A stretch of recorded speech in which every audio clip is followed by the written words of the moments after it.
Hi friends, ഇന്ന് നമുക്ക് എല്ലാ വെജിറ്റബിളും ഉപയോഗിച്ച് ഒരു പച്ചക്കറി ഉണ്ടാക്കാം. പച്ചയ്ക്ക് തേങ്ങ അരച്ചുള്ള ഒരു കറിയാണ്. കുക്കറിൽ നമ്മളിത് എല്ലാം കൂടി ഒന്നിച്ച് വേവിക്കുകയാണെങ്കിൽ നമുക്ക് ഒരുപോലെ വെന്ത് കിട്ടും. പാകത്തിനുള്ള വെള്ളം ഒഴിച്ചിട്ടുണ്ട്. 1.5 ഗ്ലാസോളം വെള്ളം ഞാൻ ഒഴിച്ചിട്ടുണ്ട്.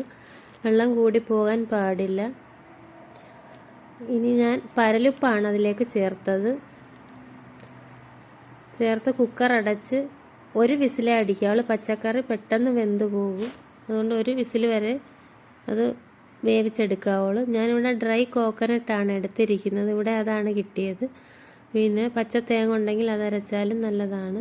അതിനുവേണ്ടി ഞാൻ 1 സ്പൂണോളം പെരിഞ്ജീരകവും 1/4 സ്പൂണോളം ഉലുവാപ്പൊടിയുമാണ് ചേർത്തത്. ഈ ഉലുവാപ്പൊടി ചേർക്കുമ്പോൾ ഒരു പ്രത്യേക രുചിയിലാണ് ഈ കറി ഉണ്ടാകുന്നത്. പെരിഞ്ജീരകവും ഉലുവാപ്പൊടിയും കൂടെ ചേരുമ്പോൾ. പിന്നെ 1 സ്പൂണ് കാശ്മീരി ചില്ലിയും 1/2 സ്പൂണോളം സാദാ റെഡ് ചില്ലിയുമാണ് ചേർത്തത്. 1.5 സ്പൂണോളം മല്ലിപ്പൊടിയുമാണ് ചേർത്തിട്ടുള്ളത്. പിന്നെ 3/4 സ്പൂണോളം മഞ്ഞൾപ്പൊടിയും ചേർത്തിട്ടുണ്ട്.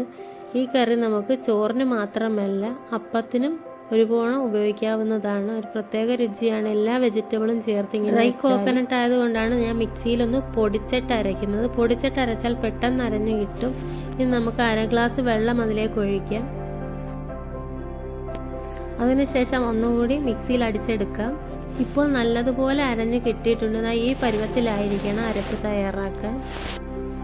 ഇനി നമുക്ക് കുക്കറിലുള്ള വെജിറ്റബിൾ എല്ലാം വെന്തോന്ന് നോക്കാം. ഒറ്റ വിസിലിന് വെന്തിട്ടുണ്ടെല്ലാം. നല്ല രീതിയിൽ വെന്തിട്ടുണ്ട്. നമുക്ക് ഇനി ഒരു തവ ഉപയോഗിച്ചൊന്ന് ഇളക്കി ഒന്ന് ഉടച്ചെടുക്കാം. ചെറുതായി ഒന്ന് ഉടച്ചെടുത്താൽ മതി. ഉരുളക്കിഴങ്ങും സവാളയും കുറച്ച് കൂടുതലായിട്ട് വേണം ഈ കറിക്ക്.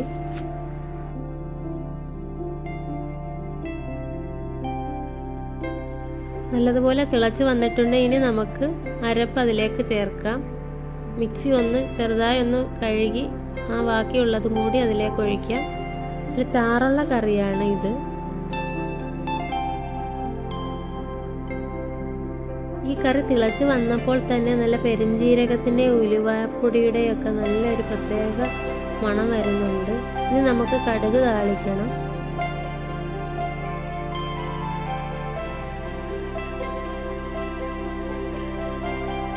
ഉപ്പ് പാകത്തിനാണോ എന്ന് നോക്കിയിട്ട് വേണ്ടുന്ന ഉപ്പ് ചേർക്കാം. ഇനി നമുക്ക് ഒരു തണ്ട് കറിവേപ്പില അതിലേക്ക് ചേർക്കാം.